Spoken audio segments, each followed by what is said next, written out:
Bien, muchísimas gracias por la invitación. Les saluda Carlos Alberto Lerma Burciaga desde Durango, México.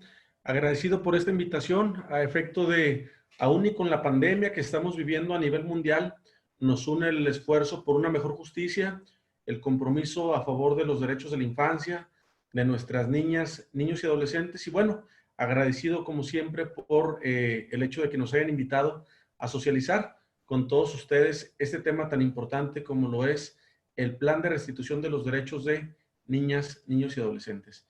Bajo ese contexto, les comparto que mi país, México, ha hecho diferentes esfuerzos, al igual que América Latina y otros países, para dar cumplimiento a la Convención de los Derechos del Niño. Hay que recordar que este dispositivo internacional convencional a favor del interés superior del menor es la piedra angular para poder hablar del interés superior del menor.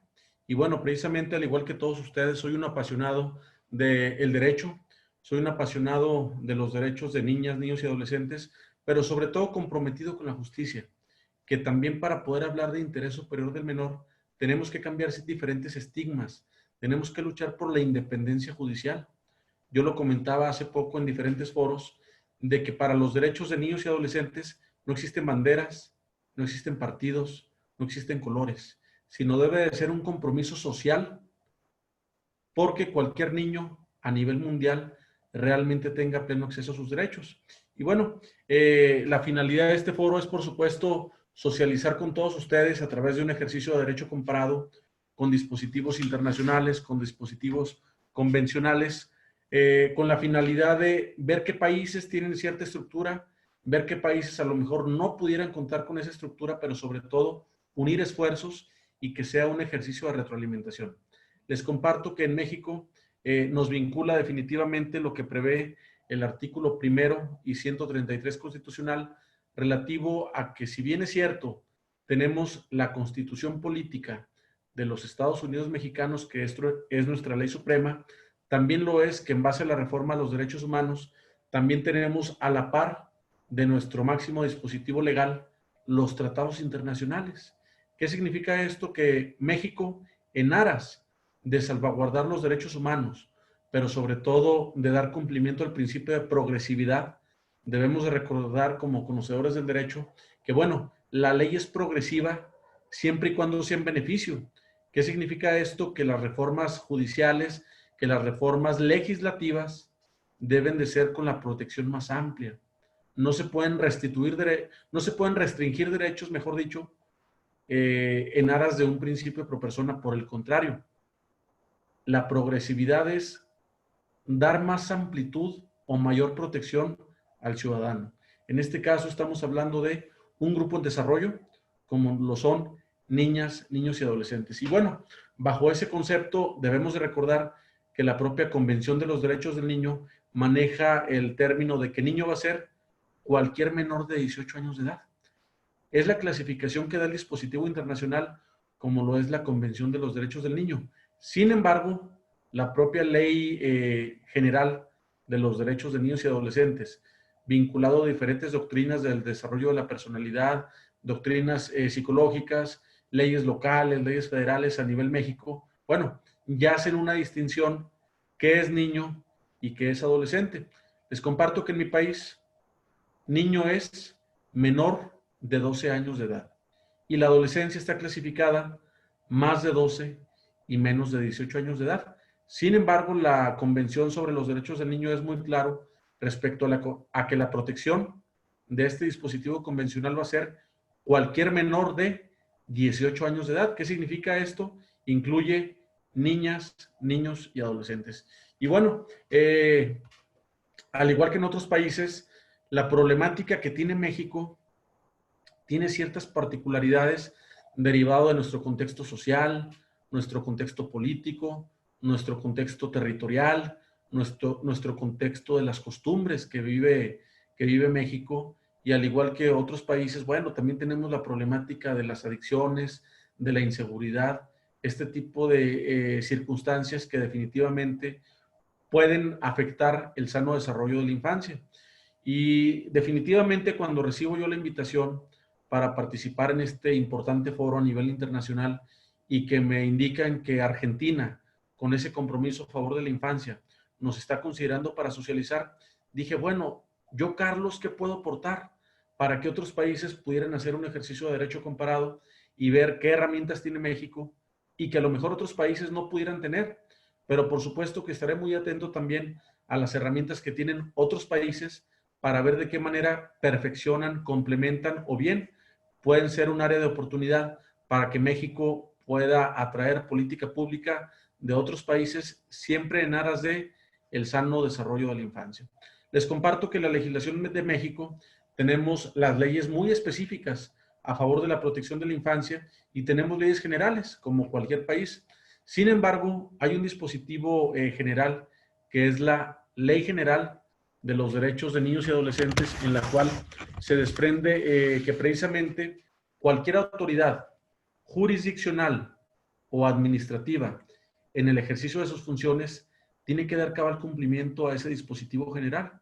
Y es precisamente donde les comentaba que hace la distinción de niños y de adolescentes.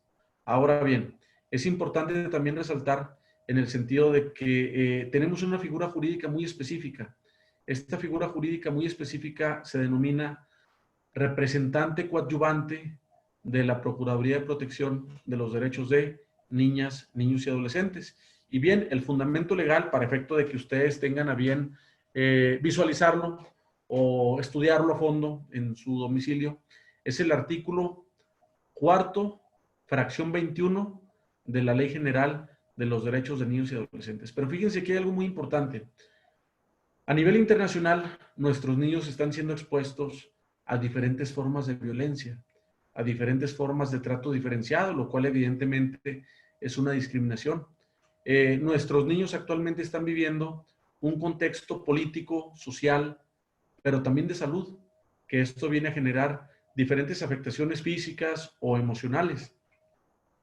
Y bueno, definitivamente la infancia ahorita tiene que ser fuerte ante esta circunstancia del COVID-19. Pero yo me quiero preguntar, ¿qué estamos haciendo como instituciones? ¿Qué estamos haciendo como sociedad? ¿Y qué estamos haciendo como familia?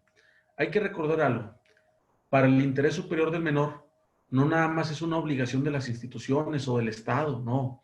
Para poder hablar de interés superior del menor, vincula a la sociedad, vincula a la familia como piedra angular del sano desarrollo de la infancia y por supuesto las instituciones. ¿Qué significa esto?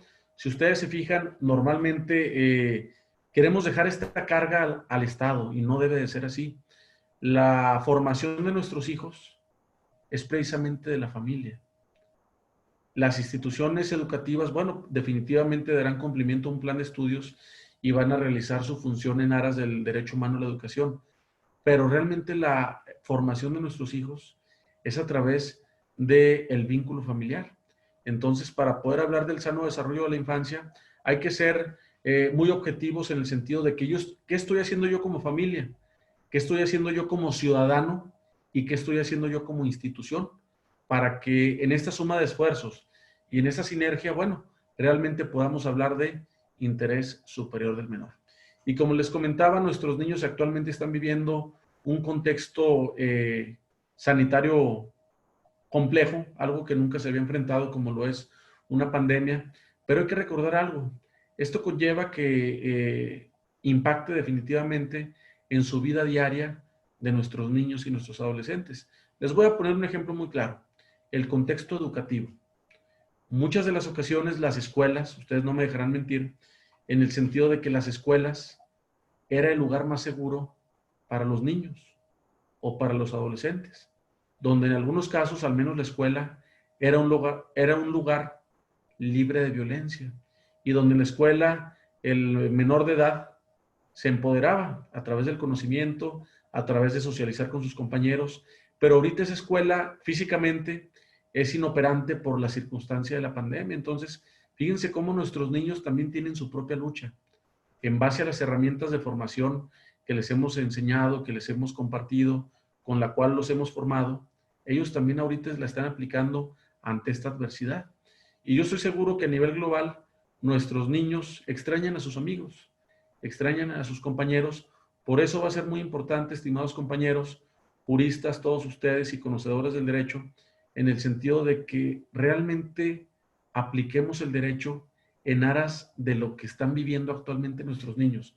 Les voy a poner un ejemplo. El derecho humano a la salud. El derecho humano a la salud es un derecho que debe de prevalecer la vida, la salud, ante otras circunstancias. Pero el derecho humano a la salud lo hemos confundido en muchas de las ocasiones con nada más visualizar la salud física. La Corte en mi país, la Suprema Corte de Justicia de la Nación, ya hizo un pronunciamiento a nivel jurisprudencia en el cual dice que el derecho humano a la salud debe de ser atendido de forma integral. ¿Qué significa esto?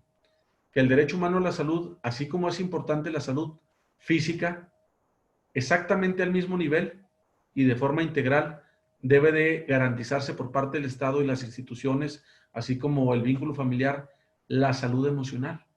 Entonces, fíjense ahorita cómo a lo mejor la salud emocional de nuestros niños pudiera ser expuesta ante precisamente esta ansiedad, esta frustración, estas adversidades donde muchos niños, por cuestiones sociales, por cuestiones económicas, no pudieran tener las herramientas ni los ingresos económicos para poder conectarse a un aula virtual, para poder socializar con sus maestros o bien para poder socializar con sus compañeros. Entonces, definitivamente, el derecho humano a la salud, no nada más física, insisto, sino también la salud emocional, está siendo vulnerable ante esta adversidad de los contextos sociales y sanitarios que actualmente estamos enfrentando. Y bueno, les comparto que el artículo 13 de la Ley General de los Derechos de Niños y Adolescentes nos habla también de algo muy importante. En materia de niños y adolescentes, el artículo 13, párrafo primero, nos dice algo que yo considero fundamental. Como juzgador, como conocedor del derecho, pero sobre todo como ciudadano comprometido con la justicia. Los derechos de niñas, niños y adolescentes son enunciativos, mas no limitativos. ¿Qué significa esto? Vamos a contextualizar la redacción de este párrafo primero del artículo 13 de la Ley General de los Derechos de Niñas, Niños y Adolescentes. Dice, los derechos de niñas, niños y adolescentes son enunciativos, mas no limitativos. Aquí entra la reflexión. ¿Qué significa esto? A cuestiones prácticas. No podemos dar un poco de salud, no podemos dar un poco de educación, no podemos dar un poco de vida libre de violencia, no podemos dar un poco de derecho de participación, no podemos dar un poco de acceso a nuevas tecnologías. Tenemos que maximizar esos derechos en su sentido más amplio. Ejemplo, la educación en su más amplio sentido. No hay límites para el derecho a la educación en materia de la infancia. No hay límites para el derecho a la salud en materia de la infancia. Derechos enunciativos, más no limitativos. No vamos a encontrar ninguna legislación que limite el más amplio acceso al derecho de niñas, niños y adolescentes. Y bueno, sería el primer ejercicio importante que considera la legislación mexicana al momento de plasmar los derechos de la infancia bajo esta tesitura. Y bien, les comparto que el artículo 13 considera 20 fracciones, como ya lo comentábamos, enunciativas más no limitativas respecto a la protección de la infancia, derecho a la identidad, derecho a la participación, derecho de prioridad, que esto me permito resaltar como en materia jurisdiccional, sobre todo, vemos el hecho de resolver una controversia. Pongo el ejemplo del orden familiar.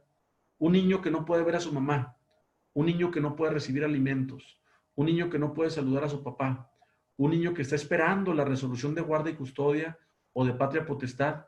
Y cómo vemos, desafortunadamente, que la infancia muchas veces se pierde en acuerdos, en expedientes, en resoluciones tardías. El artículo 13, fracción segunda, nos indica lo siguiente. El derecho de prioridad debe de estar vigente, adminiculado a la propia celeridad procesal que prevé la Constitución, en cualquier procedimiento que afecte a niñas, niños y adolescentes. Imagínense un niño que está esperando ya durante mucho tiempo, un año, 2 años, una resolución para que se modifique la guardia y custodia. Y mientras durante ese año o 2 años está siendo vulnerado su derecho a vivir en familia, ¿sí? Porque hay que recordar algo, nuestros niños y nuestros adolescentes son titulares de derechos. no requieren de un adulto para poder acceder a un derecho. Ellos, por su propia autonomía progresiva, por su propia esencia, como menores de edad, como personas, son titulares de derechos. Tan es así que la Convención de los Derechos del Niño así los reconoce, adminiculado a las propias 24 observaciones que emite el Comité de los Derechos del Niño. Y bueno, precisamente hablando ahorita de dispositivos internacionales, yo les comentaba mucho a mis alumnos y en diferentes foros donde hemos socializado estos bonitos temas, en el sentido de que es importante dar cumplimiento a las 24 observaciones que emite el Comité de los Derechos del Niño, en el cual precisamente con la finalidad de verificar si la convención se está cumpliendo o no por aquellos estados que la firmaron, bueno, el comité emite diferentes observaciones, en el cual puede reconocer alguna vulneración de derechos y emitir recomendaciones a los estados para efecto de que generen política pública y sea congruente con la propia firma de la Convención de los Derechos del Niño. Las observaciones del Comité de los Derechos del Niño vinculan a cualquier autoridad jurisdiccional y administrativa. Tan es así que, bueno, definitivamente muchas de las resoluciones que podemos emitir como órganos jurisdiccionales van fundamentadas en los dispositivos ya multicitados.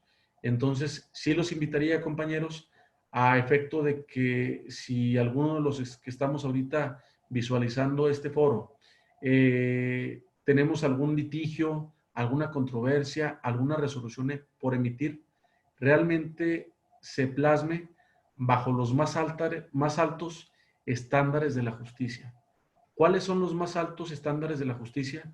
Las observaciones del Comité de los Derechos del Niño, evidentemente vinculado a los propios dispositivos de la legislación interna de cada país que actualmente está conectado en este foro. Ahora, les comparto que México tiene la figura jurídica de un plan de restitución de derechos. Sin embargo, hace un momento les comentaba yo que existe un representante coadyuvante. Ok, el representante coadyuvante va a ser aquel funcionario dependiente del DIF, que es el Desarrollo Integral de la Familia, depende directamente de los ejecutivos, pero tiene una oficina especializada a favor de la protección de la infancia. Esta oficina se denomina Procuraduría de Protección de los Derechos de Niñas, Niños y Adolescentes. Y bueno, el representante coadyuvante, cuyo fundamento legal es el artículo 4, fracción 21, va a intervenir de forma oficiosa, es decir, en todos, absolutamente todos los procesos jurisdiccionales y administrativos en el cual esté de por medio el derecho de una niña, niño o adolescente. Y bueno, precisamente bajo esa circunstancia, la intervención es de forma oficiosa, pero la intervención de la Procuraduría es en aras del interés superior del menor. Pondré yo un ejemplo. Adultos que se están disputando la guardia y custodia de sus hijos. A lo mejor son 3 hijos y los adultos en esa estrategia de cada uno de ellos, ambos piden la guardia y custodia. Sin embargo, la intervención de la Procuraduría de Protección no va a ser ni a favor de la mujer ni del hombre. ¿A favor de quién será? Efectivamente, a favor de los niños. Entonces, si se fijan, este órgano especializado, la intervención es directa a favor de la protección más amplia de niñas, niños y adolescentes. Puede presentar denuncias, puede promover ante el propio juicio, es una parte procesal que interviene de forma directa en el juicio y bueno, definitivamente en aras de lo que prevé la observación general 10, párrafo 92 del Comité de los Derechos del Niño, debe de ser especializado. La gran problemática que yo he visualizado a nivel internacional en estos temas tan importantes como lo es la protección de la infancia es precisamente la falta de especialización.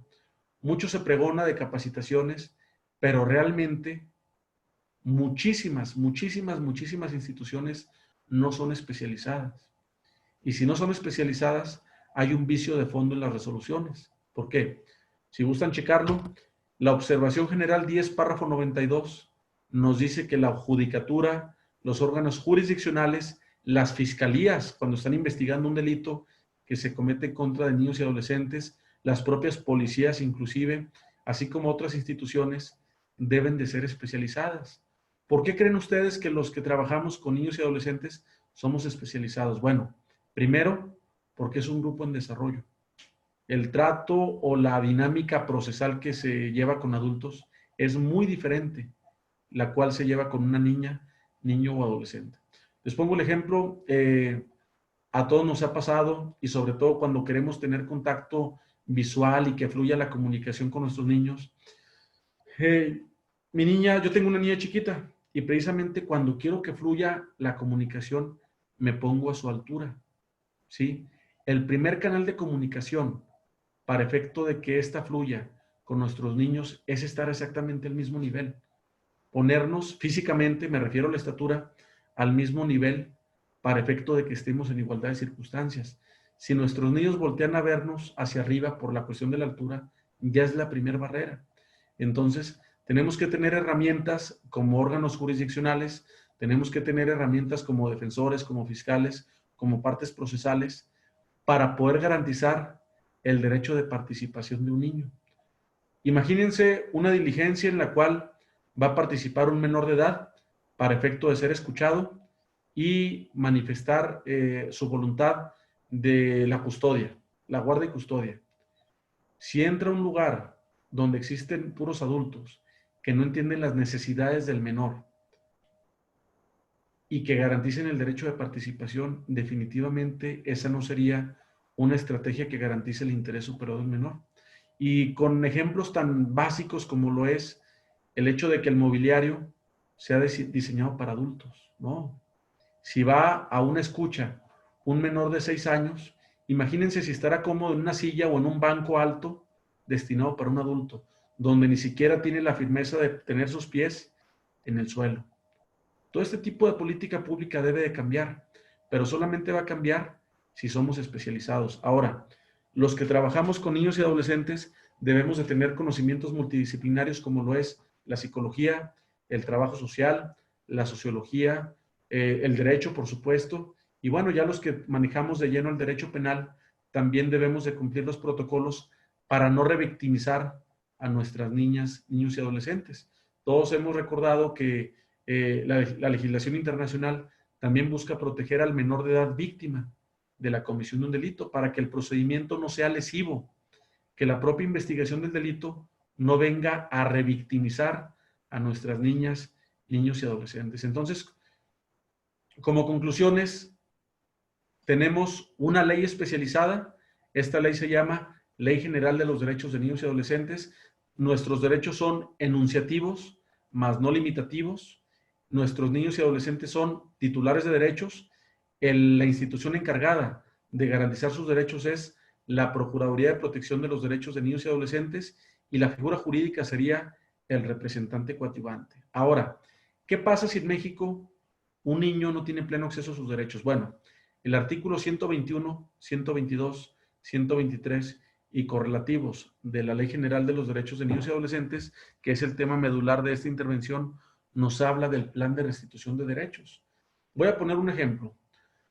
Vamos a suponer que tenemos conocimiento de un niño de 8 años que no tiene acta de nacimiento, que no va a la escuela, que no se le garantiza una vida libre de violencia porque sus padres lo insultan, lo golpean, y aparte de ello tiene problemáticas de adicciones. Casos reales, ¿eh? Casos reales. Si no tiene acta de nacimiento, ¿qué derecho vulnerado tenemos?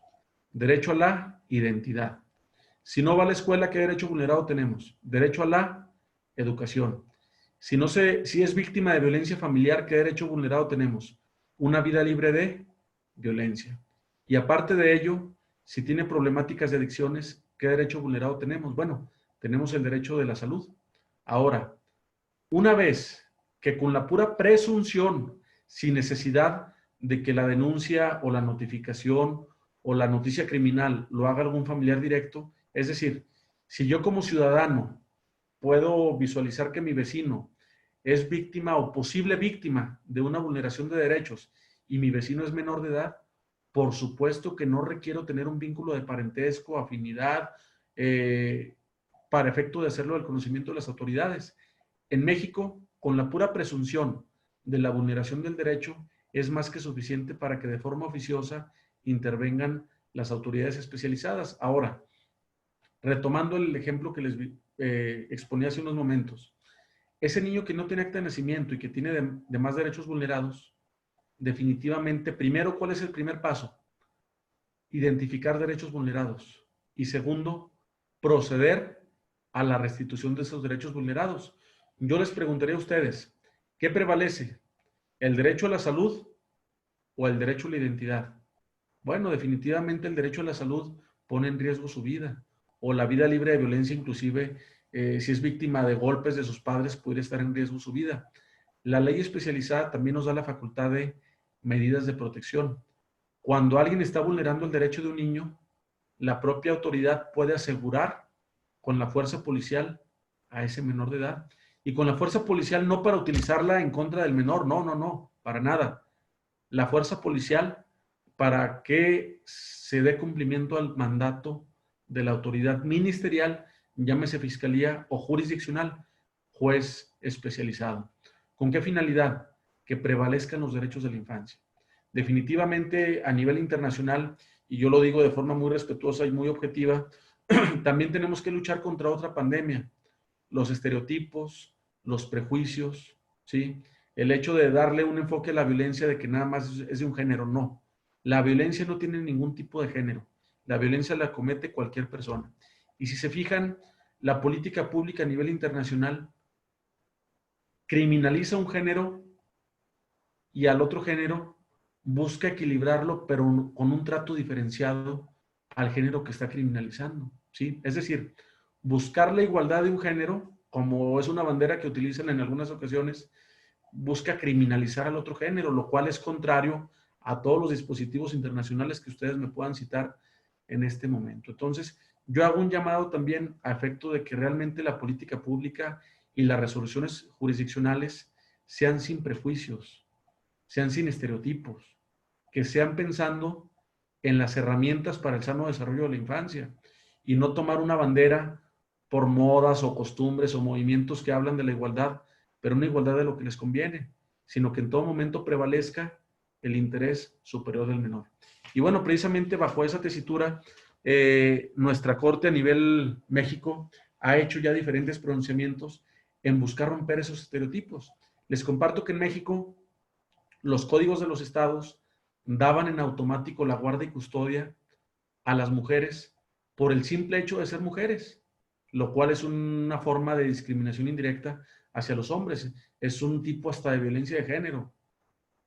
Y ya la Corte dijo, se tienen que modificar la legislación de los estados para efecto de que la guardia y custodia realmente se analice cuál de los padres tiene mejores herramientas de formación y de sano desarrollo a protección de la infancia. Tan es así que México, a nivel tesis aislada, no jurisprudencia, está emitiendo diferentes criterios respecto a la custodia compartida. ¿Qué significa esto? Que bueno, se están enfrentando los estereotipos, los prejuicios.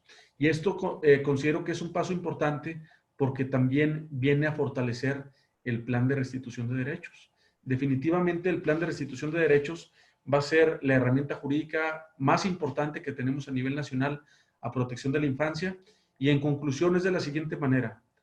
Ante un derecho vulnerado, procede el plan de restitución de derechos. Como ya lo comentaba, no existe la necesidad de tener un vínculo de parentesco con el menor de edad que posiblemente esté siendo vulnerado en sus derechos, sino por el contrario, con la pura presunción basta para que la autoridad intervenga de forma oficiosa.